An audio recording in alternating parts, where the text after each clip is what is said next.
Guys எல்லாருக்கும் வணக்கம். இன்னைக்கு நம்ம ரொம்பவே சூப்பரான ஹாரர் மூவி தான் பார்க்க போறோம். கிட்டத்தட்ட எல்லா 90s கிட்ஸுமே இந்த படம் பார்த்திருப்பாங்க. ஆனா 2K கிட்ஸ் பார்த்திருப்பாங்களான்னு கேட்டா கொஞ்சம் டவுட் தான். அவங்களுக்கான வீடியோ தான் இது. ஒருவேளை நீங்க 90s கிட்டா இருந்தீங்கன்னா உங்களோட பழைய ஞாபகத்தை தோன்ற மாதிரியான வீடியோவா இது கண்டிப்பா இருக்கும். சரி வாங்க கதையோட ஒன்லைன் பார்க்கலாம். நம்ம கதையோடைய ஹீரோயினும் அவளோட ஃப்ரெண்ட்ஸும் கடல்ல கொஞ்சம் கொஞ்சமா முழுகிட்டு இருக்க ஒரு கப்பல்ல இருக்க புதையலை எடுக்கிறதுக்காக பயணம் பண்ணி வராங்க. அப்படி வந்து பார்த்தா தான் தெரியுது அந்த கப்பல்ல அவங்க மட்டும் இல்ல, ஆயிரக்கணக்கான பேயும் அதை சுத்தி இருக்க மர்மமும் தெரிய வருது. அது மட்டும் இல்லாம அந்த டீம்ல இருக்க ஒவ்வொருத்தருக்குமே அமானுஷ்யமான விஷயங்கள் நடக்குது. இந்த பேயெல்லாம் ஏன் முக்தி அடையாம இந்த கப்பலையே சுத்தி வந்துகிட்டு இருக்கு? அப்படி பல வருஷத்துக்கு முன்னாடி இந்த கப்பல்ல என்னதான் ஆச்சு? எதுக்கு நம்ம பசங்களை இந்த பேய் கொல்ல பாக்குது அப்படின்றத சுவாரஸ்யமாவும் அடுத்தடுத்து என்ன நடக்க போகுது அப்படின்றத யோசிக்க வைக்கிற மாதிரியான படம் தான் 2002 ரிலீஸ் ஆன ghost ship. And welcome to Meghla's Tamil Voiceover channel. இது உங்கள் மேக்லா. இதற்கு சப்ஸ்கிரைப் பண்ணாத சப்ஸ்கிரைப் பண்ணிக்கோங்க, பக்கத்துல இருக்க பெல் தட்டிட்டு போங்க. கதைக்குள்ள போறதுக்கு முன்னாடி இந்த படத்துல இருக்க முக்கியமான கேரக்டர்ஸ்லாம் சொல்லிடுறேன். இவங்க தான் நம்ம கதையோட ஹீரோயின். இவன் பேரு ஜாக். இவரை நம்ம கேப்டன் சொல்லலாம், இவனை பிளாக்னு சொல்லலாம். சரி வாங்க கதைக்குள்ள போலாம். கதையோட ஓப்பனிங் சீன்லயே 1962 அமைதியா இருக்க கடல்ல ரொம்பவே ஆர்ப்பாட்டமா போய்கிட்டு இருக்க ஒரு கப்பலை காட்டுறாங்க. அந்த கப்பலுக்குள்ள எல்லாருமே பாட்டு பாடி டான்ஸ் ஆடி ரொம்பவே சந்தோஷமா இருக்காங்க. அப்படி அந்த கப்பலோட இன்னொரு பக்கம் போனா ஒரு சின்ன பொண்ணு தனியா உட்காந்துக்கிட்டு பசில் சால்வ் பண்ணிக்கிட்டு இருக்கா. இப்படி இந்த பொண்ணு தனியா இருக்கிறத பார்த்து அந்த ஷிப்போட கேப்டன் என்ன பண்றாருன்னா, குட்டி பொண்ணே நீ மட்டும் என்ன தனியா உட்காந்துக்கிட்டு இருக்க, வா வந்து டான்ஸ் ஆடு அப்படின்னு சொல்லிட்டு அந்த கேப்டன் அந்த குட்டி பொண்ணை கூட்டிட்டு போயிட்டு டான்ஸ் ஆட ஆரம்பிக்கிறாரு. அப்படி அந்த கப்பலோடைய இன்னொரு முனைய காட்டுறாங்க. பார்த்தா ஒரு மர்ம நபர் ஒரு லிவரை பிடிச்சு இழுக்கிறாரு. அவர் அப்படி இழுக்கும் போது ரொம்பவே ஷார்ப்பா இருக்க ஒரு ஒயர் ரிலீஸ் ஆகி அங்க டான்ஸ் ஆடிக்கிட்டு இருந்த எல்லாரையுமே பாதியா வெட்டிடுது. அப்படி வெட்டினால எல்லாருமே இறந்து போயிடுறாங்க. ஆனா இந்த குட்டி பொண்ணு ரொம்பவே சின்னதா இருந்தனால அவன் மட்டும் உயிர் தப்பிச்சிடுறா. அந்த பொண்ணை அந்த கேப்டன் கட்டி பிடிச்சுக்கிட்டு இருந்தாரு. அப்படியே அந்த பொண்ணு கேப்டனை திரும்பி பார்த்தா அவருடைய வாய் அப்படியே 2 துண்டா கிழிஞ்சு போய் தொங்குது. அதை பார்த்து இந்த குட்டி பொண்ணு ரொம்ப பயந்து போயிடுறா. இப்படியே அந்த சீன் அங்க கட்டாயி இப்ப நம்ம பிரசன்ட்ல காட்டுறாங்க. நம்ம ஹீரோயினும் அவங்க ஃப்ரெண்ட்ஸும் என்ன வேலை பண்ணிக்கிட்டு இருக்காங்கன்னா, கடலுக்கு நடுவுல தொலைஞ்சு போற கப்பல் இல்லைன்னா பாதியில நின்று போற கப்பலை கரைக்கு கொண்டு போய் சேர்க்கணும். இந்த வேலை தான் அவங்க பண்ணிக்கிட்டு இருக்காங்க. அது மாதிரி ஒரு வேலையை வெற்றிகரமா முடிச்சுட்டு சந்தோஷமா பார்ட்டி நடத்திக்கிட்டு இருக்காங்க. அப்படி நடத்திக்கிட்டு இருக்கும் போது அப்ப ஜாக் அப்படின்றவ இவங்க கிட்ட வந்து பேசுறான்.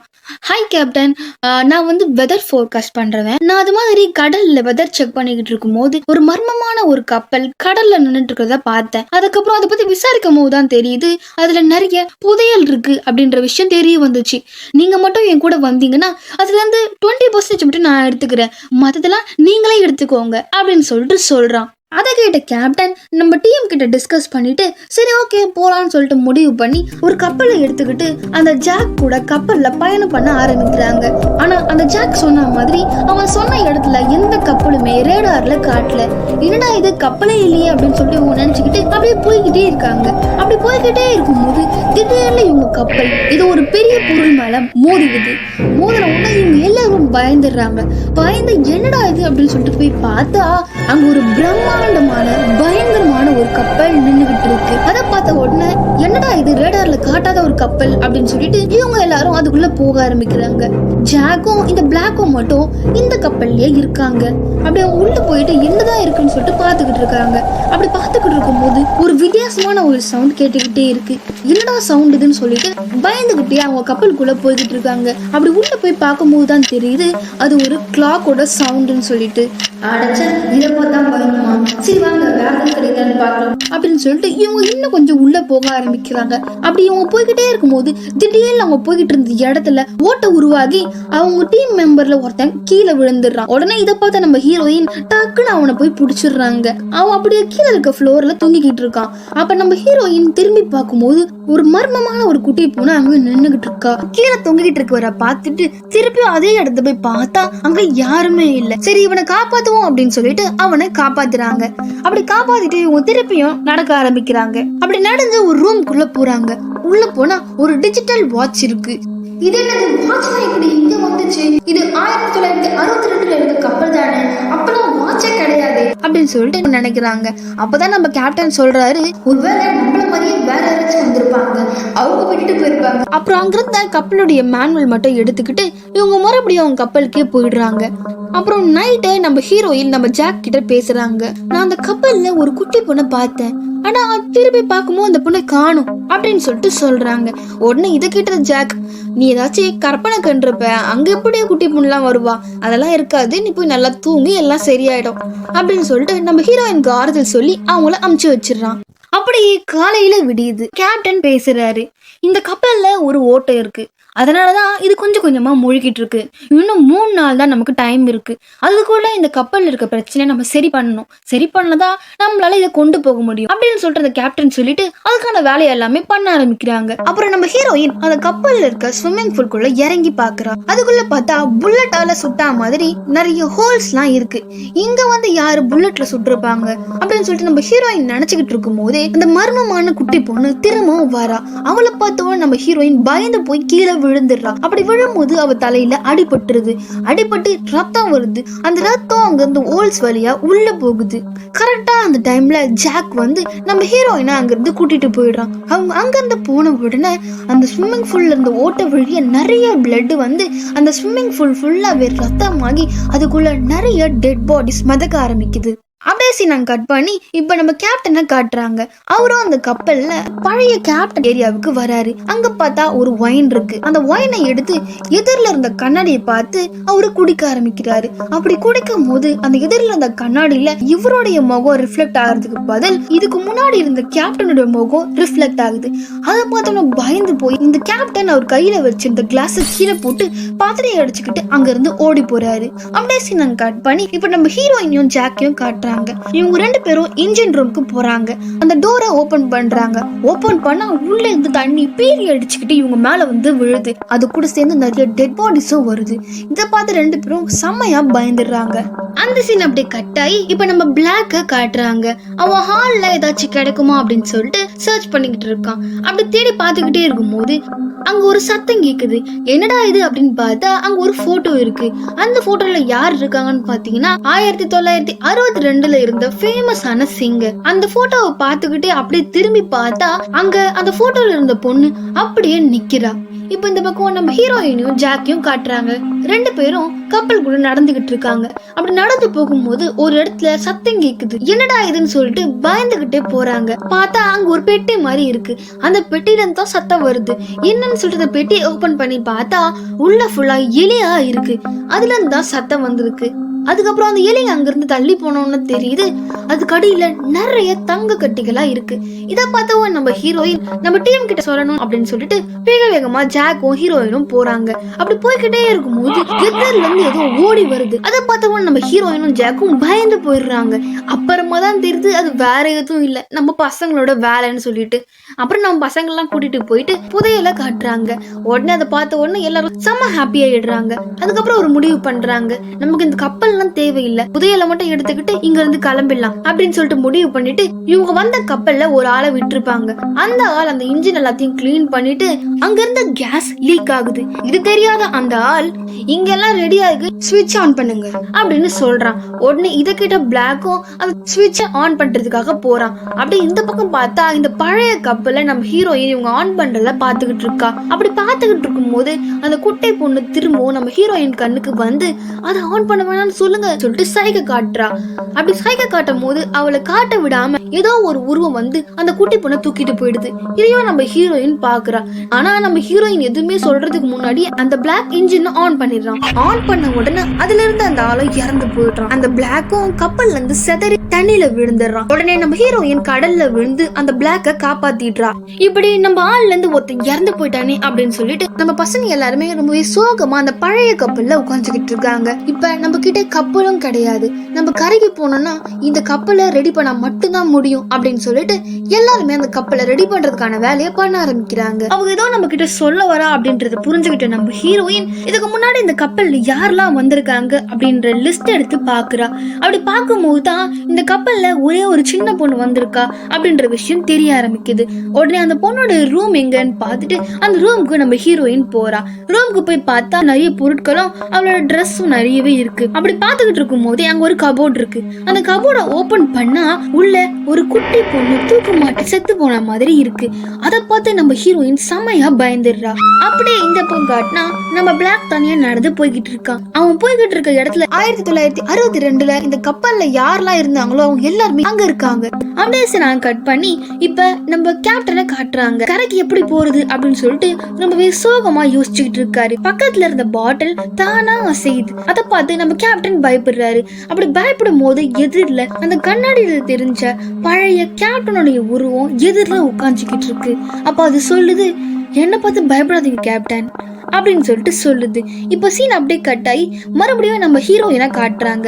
நம்ம ஹீரோயின் கொஞ்சம் பயத்தை போக்கிக்கிட்டு இப்ப அந்த எலும்பு கூடுல இருக்க ஒரு லாக்கெட்டை எடுக்கிறாங்க. அந்த லாக்கெட்டுக்குள்ள பார்த்தா அந்த குட்டி பொண்ணோட போட்டோ இருந்துச்சு. எடுத்துட்டு திரும்பினா பின்னாடி அந்த குட்டி பொண்ணு இருக்கு. இது அந்த குட்டி பொண்ணோடது அப்படின்னு சொல்லிட்டு அந்த லாக்கெட்டை அந்த குட்டி பொண்ணு கையில வைக்கிறா. பார்த்தா அதை அவ கையில வைக்கவே முடியல. அப்புறமா தான் நம்ம ஹீரோயினுக்கு கிளியரா புரியுது இது கண்டிப்பா ஆவிதான் அப்படின்ட்டு. அப்புறம் நம்ம ஹீரோயின் ரொம்ப பயப்படுறா. அப்ப அந்த பொண்ணு நம்ம ஹீரோயின் கிட்ட பேச ஆரம்பிக்கிறா. அப்படியே சீன் கட் ஆகி இப்ப நம்ம கேப்டனை காட்டுறாங்க. நம்ம கேப்டன் கிட்ட அந்த எதிரில இருந்த கேப்டன் ஆவி சொல்ல ஆரம்பிக்குது, நாங்க இந்த கப்பல்ல போய்கிட்டு இருந்தோம். அப்ப ரொம்ப தூரத்துல ஒரு கப்பல் முழுகிட்டு இருக்கு அப்படின்றது கேள்விப்பட்டோம். அங்க இருக்க புதையலையும் அங்க இருக்க மத்தவங்களை விட்டுட்டு ஒருத்தனை மட்டும் காப்பாத்தணும் அப்படின்னு சொல்லிட்டு சொன்னாங்க. அப்படின்னு சொல்லிட்டு ஒரு போட்டோவை எடுத்து நம்ம கேப்டன் கிட்ட காட்டுது. அதை பார்த்து நம்ம கேப்டன் ரொம்பவே ஷாக் ஆகி அந்த போட்டோவை எடுத்துக்கிட்டு வேக வேகமா நம்ம ஹீரோயினையும் ஃப்ரெண்ட்ஸையும் பாக்கிறதுக்காக ஓடுறாரு. இப்ப அப்படியே சீன் கட் பண்ணி நம்ம ஹீரோயின் என்ன பண்றாங்கன்னா அந்த ஆவி கிட்ட பேசிக்கிட்டு இருக்காங்க. அப்ப அந்த குட்டி பொண்ணு என்ன சொல்லுதுன்னா, இங்க எங்களோட ஆவிய சிறை பிடிச்சு வச்சிருக்காங்க. எங்களால இந்த கப்பலை விட்டு போக முடியாது. அவனோட நோக்கம் முழுமை அடைகிற வரைக்கும் எங்களை விட மாட்டான் அப்படின்னு சொன்ன உடனே நம்ம ஹீரோயின் கேக்குறா, உங்க எல்லாரையும் இப்படி சிறை பிடிச்சவன் யாரு அப்படின்னு சொல்லிட்டு நம்ம ஹீரோயின் கேட்ட உடனே அந்த குட்டி பொண்ணும் பேரை சொல்றதுக்குள்ள சீலிங்ல இருந்து ஃபுல்லா ரத்தமா வர ஆரம்பிக்குது. உடனே அதை பார்த்து பயந்து அந்த குட்டி பொண்ணு, நீங்க இங்க இருக்காதீங்க, நீங்க சீக்கிரமா இங்க இருந்து போயிடுங்க, அதுதான் உங்களுக்கு நல்லது அப்படின்னு சொல்லிட்டு சொல்றா. அப்படியே சீன் கட் பண்ணி இப்ப அந்த பிளாக் என்ன பண்றான் அப்படின்னு சொல்லிட்டு காட்டுறாங்க. இப்ப அவன் நடந்து போய்கிட்டே இருக்கும் போது அப்ப அந்த சிங்கரும் அங்க வரா. பிளாக் கிட்ட வந்து ஆசையா பேசுற மாதிரி பேசி அவனை மேல இருந்து கீழே தள்ளி விட்டுருது. அவ்வளவுதான், அவனும் அங்கே ஸ்பாட்லயே அவுட். இப்ப நம்ம கேப்டனை காட்டுறாங்க. நம்ம ஹீரோயினையும் நம்ம பசங்களையும் தேடி வேகமா ஓடி வந்துகிட்டே இருக்காரு. அப்படி ஓடி வந்துகிட்டே இருக்கும் போது இவங்களால ஒருத்தர் இறந்து போயிருப்பான்ல அந்த கப்பல்ல இருந்து செதறி, அவனோட ஆவி நம்ம கேப்டனை பார்த்து அப்படின்னு சொல்லிட்டு நம்ம கேப்டனை துரத்த ஆரம்பிக்குது. இவரும் அவங்க கிட்ட தப்பிச்சு ஓடிக்கிட்டு இருக்காரு. அப்படி ஓடி வந்துகிட்டே இருக்கும் போது நம்ம கேப்டன் ஹீரோயினை பாத்துடுறான். ஆனா அவன் கண்ணுக்கு ஹீரோயினா தெரியல. இவரை துரத்திட்டு வந்தால ஒரு ஆவி அவன மாதிரியே தெரியுது. உடனே நம்ம ஹீரோயினோட கழுத்தை பிடிச்சி நெருக்க ஆரம்பிக்கிறான். நல்ல வேலையா அந்த டைம்ல ஜாக் வந்து நம்ம ஹீரோயினை காப்பாத்திடுறான். உடனே இவர் எப்படியாச்சும் கண்ட்ரோல் பண்ணும் அப்படின்னு சொல்லிட்டு அவர் அக்வாரியம் குள்ள போட்டு மூடி வச்சிடுறாங்க. அப்படி அடைச்சு வச்சுட்டு வரும்போது அந்த குட்டை பொண்ணு அந்த பிளாக் இறந்து போயிட்டான் அப்படின்றத காட்டுது. உடனே அதை நினைச்சு நம்ம ஹீரோயின் ரொம்பவே ஃபீல் பண்றா. அதுக்கப்புறம் அந்த குட்டி பொண்ணு இந்த கப்பல்ல என்னதான் நடக்குது அப்படின்றத நம்ம ஹீரோயினை தொட்டு விஷுவலா காட்ட ஆரம்பிக்கிறா. இப்ப அப்படியே 1962 என்ன நடந்துச்சோ அது அப்படியே நம்ம ஹீரோயின் கண்ணுக்கு தெரிய ஆரம்பிக்குது. பக்கத்துல ஒரு கப்பல் மூழ்கிட்டு இருக்கிறதாகவும் அதுல நிறைய புதையல் இருக்கிறதாகவும் தெரிய வந்து இந்த கப்பல்ல இருந்த செஃப் எல்லாரும் சாப்பிடுற சாப்பாட்டுலயும் விஷத்தை கலந்து சாப்பிட்டு இருந்த எல்லாரையும் கொல்றது, கேபிள் வச்சு டான்ஸ் ஆடிட்டு இருந்த எல்லாரையும் கொல்றது, அப்புறம் மாலவி ஸ்விம்மிங் பூல்ல இருந்த எல்லாரையுமே சுட்டு கொல்றது, இது எல்லாத்துலயும் தப்பிச்ச இந்த குட்டி பொண்ணை தூக்குல மாட்டி கொல்றது, இது மாதிரி எல்லாமே பண்ணியிருக்கான். இப்படி எல்லாரையும் கொன்னதுக்கு அப்புறம் அந்த மாலமியும் அவன் கூட்டாளியும் அந்த பழைய கப்பல்ல இருந்த எல்லா புதையலையுமே எடுத்துட்டு வந்துடுறாங்க. எடுத்துட்டு வந்த உடனே அந்த மாலமி என்ன பண்றான்னா அவனுக்கு ஹெல்ப் பண்ண அவனுடைய கூட்டாளிங்களையே சுட்டு கொன்னுடுறான். கொன்னுட்டு எனக்கும் என்னோட அழகிக்கு மட்டும் தாண்டா இந்த புதையல் அப்படின்னு சொல்லிட்டு சிரிச்சுக்கிட்டு பின்னாடி திரும்பி பார்த்தா அந்த அழகி துப்பாக்கி எடுத்து அவன் மண்டையிலே வச்சு சதப்புன்னு போட்டு தள்ளிடுறான். அப்புறம் சிரிச்சுக்கிட்டு இவ பின்னாடி திரும்பி பார்த்தா பின்னாடி இருந்து இன்னொருத்தவன் வரான். அவன் வந்து கொக்கி போட்டு அழகியையும் போட்டு தள்ளிடுறான். இப்பதான் நமக்கு புரியுது அந்த கேப்டன் ஆவி சொன்ன புதையலோட சேர்த்து பழைய கப்பல்ல இருந்து காப்பாற்றப்பட்ட ஒருத்தன் அப்படின்னு சொல்லிட்டு. இப்ப அவன் இருட்டுல இருந்து வெளிச்சத்துக்கு வரான். இப்பதான் நமக்கு அவன் ஃபேஸ் கிளியரா தெரியுது. அவன் முகத்தை பார்த்து நம்ம ஹீரோயின் செம்ம ஷாக் ஆகுறா. ஏன்னா வேற யாரும் கிடையாது, நம்ம ஹீரோயினையும் அவங்க டீமையும் இங்க ஒரு கப்பல் இருக்கு, இங்க ஒரு புதையல் இருக்குன்னு சொல்லிட்டு கூட்டிட்டு வந்தான்ல ஜாக், அவன் தான் ட்ராப் செட் பண்ணி இவங்க எல்லாரையும் இங்க கூட்டிட்டு வந்து இவங்கள மாட்ட வச்சிருக்கான் அப்படின்றது நம்ம ஹீரோயினுக்கு தெரிய வருது. இது எப்படியாச்சும் கேப்டன் கிட்ட சொல்லணும்னு சொல்லிட்டு அங்க இருந்து தலை தெறிக்க ஓட ஆரம்பிக்கிறா. அப்படி ஓடி வரும்போது இவங்க டீம்ல பிரின்ஸ்னு ஒருத்தர் இருப்பான். அவனை பார்த்து, இங்க பாரு, நீ தயவு செஞ்சு அந்த ஜாக்க மட்டும் நம்பிடாத, அவன் தான் இங்க நடக்கிற எல்லாத்துக்குமே காரணம், நீ அவன்கிட்ட மட்டும் பத்திரமா இரு அப்படின்னு சொல்லிட்டு அவன் மறுபடியும் அந்த கேப்டனை அடைச்சு வச்சிருந்த அந்த அக்வாரியம்க்கு போறா. அங்க போய் பார்த்தா தண்ணி ஃபுல்லா ரொம்பி அவர் அந்த இடத்துல இறந்துகிட்டு இருக்காரு. அப்படியே அவர் கைக்கு ஜூம் போனா அந்த ஜாக்கோட போட்டோ இருந்திருக்கு. இந்த போட்டோவை தான் அந்த ஆவி கேப்டன் இவர்கிட்ட காட்டியிருப்பான். அதை காட்டுறதுக்காக தான் இவர் வந்திருப்பாரு. இதை பார்த்தா நம்ம ஹீரோயின் சோகமாயி வேக வேகமா இன்ஜின் ரூமுக்கு போறா. அப்படி இந்த பக்கம் காட்டினா அந்த ஜாக் நம்ம பிரின்ஸை பார்க்கறதுக்காக வரான். இந்த ஜாக்க பார்த்த நம்ம பிரின்ஸ் நம்ம ஹீரோயின் சொன்னதான் ஞாபகம் வருது. உடனே அவன்கிட்ட இருந்த கன்னை வச்சு அந்த ஜாக்க சுட்டுறான். அப்படி இந்த பக்கம் காட்டினா நம்ம ஹீரோயின் என்ன பண்றான்னா, இதை விட்டா இதுக்கப்புறம் வேற வழியே இல்லை அப்படின்னு சொல்லிட்டு கப்பல்ல எல்லா இடத்துலயுமே பாம்பு வைக்க ஆரம்பிக்கிறா. அப்ப அந்த இடத்துக்கு பிரின்ஸ் வரான். இப்படி பண்ணாத, நீ இப்படி பண்ணா இங்க இருக்க புதையெல்லாம் வேஸ்டா போயிடும் அப்படின்னு சொல்லிட்டு சொல்றான். உடனே இதை கேட்ட ஹீரோயினுக்கு கொஞ்சம் சந்தேகம் ஆகுது. பார்த்தா அது பிரின்ஸே இல்ல, அது ஜாக் தான். உருவத்தை மாத்திக்கிட்டு வந்திருக்கான். அவன் பிரின்ஸ் சுட்டும் சாகாம தான் இருக்கான். இப்ப அந்த ஜாக் நம்ம ஹீரோயினை பார்த்து சொல்ல ஆரம்பிக்கிறான், இங்க பாரு, உன்னுடைய வேலையும் என்னுடைய வேலையும் ஒண்ணுதான். நீ பழைய கப்பலை தான் சேகரிக்கிற, ஆனா நான் ஆவிகளை சேகரிக்கிறேன். இந்த கப்பல் இங்க இருக்கிற வரைக்கும் அந்த ஆவிகளும் இங்கதான் இருக்கும். நான் எல்லா ஆவிகளும் சேகரிச்சு மேல அனுப்பதான் போறேன் அப்படின்னு சொல்லிட்டு சொல்றான். இன்னுமே உங்களுக்கு புரியலன்னா இதை கேளுங்க. இவன் எப்படின்னா சாத்தான்களுக்கு கீழே வேலை செய்யறவன். இவன் ஆவிகள்லாம் சேகரிச்சு அங்க அனுப்புவான். இன்னும் அவன் சேகரிக்க வேண்டிய ஆவிகள் மிச்சம் இருக்கனாலதான் நம்ம ஹீரோயினையும் அவளோட டீமையும் இங்க கொண்டு வந்திருக்கான். இது மாதிரி நிறைய பேரை கொண்டு வந்து இங்க கொலை பண்ணிருக்கான். ஆனா இந்த குட்டி பொண்ணு நம்ம ஹீரோயின் கிட்ட சொன்னனால இப்ப எல்லாமே சொதப்பலா போயிடுச்சு. அப்புறம் நம்ம ஹீரோயினுக்கும் அந்த ஜாக்கும் சண்டை நடக்குது. அப்படி சண்டை நடக்கும் போது நம்ம ஹீரோயின் எப்படியோ கஷ்டப்பட்டு அந்த பாம்போட பட்டனை ஆன் பண்ணி விட்டுடுறா. ஆன் பண்ண உடனே அந்த கப்பலே வெடிச்சு சுக்குநூறு ஆகுது. அந்த ஜாக்கும் அந்த கப்பல்லையே இறந்து போயிடுறான். நம்ம ஹீரோயின் தண்ணிக்குள்ள விழுந்துடுறா. அப்புறம் அந்த குட்டி பொண்ணோட ஆவி நம்ம ஹீரோயினை எப்படியோ காப்பாத்தி கப்பல்ல இருந்து உடஞ்ச ஒரு பீஸ் மேல படுக்க வச்சிடுறா. அப்படியே அந்த கப்பலை காட்டினா அந்த கப்பல்ல அடைப்பட்டு இருந்த ஆயிரக்கணக்கான ஆவிகளும் முக்தி அடைஞ்சு பறந்து போகுது. அப்படியே சீன் கட் பண்ணி அதுக்கு அடுத்த நாள் காட்டினா வேற ஒரு கப்பல் அந்த வழியா வருது. அப்படி வரும்போது நம்ம ஹீரோயின் மிதந்துகிட்டு இருக்கிறத பார்த்து அவளை காப்பாத்தி ஆம்புலன்ஸ்ல ஏத்துறாங்க. அப்படி ஏத்தும் போது வெளியே பார்த்தா அந்த இறந்து போனவங்களோட பாடி எல்லாம் எடுத்துட்டு போறாங்க. ஒருத்தன் அந்த ஆம்புலன்ஸை தாண்டி கிராஸ் ஆகுறான். யாரா இது அப்படின்னு சொல்லிட்டு பார்த்தா வேற யாரும் இல்ல, அவன் தான் நம்ம செத்துட்டான்னு நினைச்ச ஜாக். நீ இன்னும் சாகலையாடா அப்படின்ற மாதிரி நம்ம ஹீரோயின் பாக்குறா. எனக்கு சாவே கிடையாது அப்படின்னு சொல்லிட்டு அவனோட சக்தியை வச்சு அந்த ஆம்புலன்ஸோட கதவை மூடுறான். இப்படியே படத்தை முடிச்சிடுறாங்க. மேலும் இது மாதிரியான அதர் லாங்குவேஜ் மூவிஸ்லாம் தமிழ்ல பார்க்கணும்னு நினைச்சீங்கன்னா மறக்காம நம்ம சேனல்ல சப்ஸ்கிரைப் பண்ணிடுங்க. அப்புறம் பக்கத்துல இருக்க பெல்ல தட்டி விட்டுருங்க.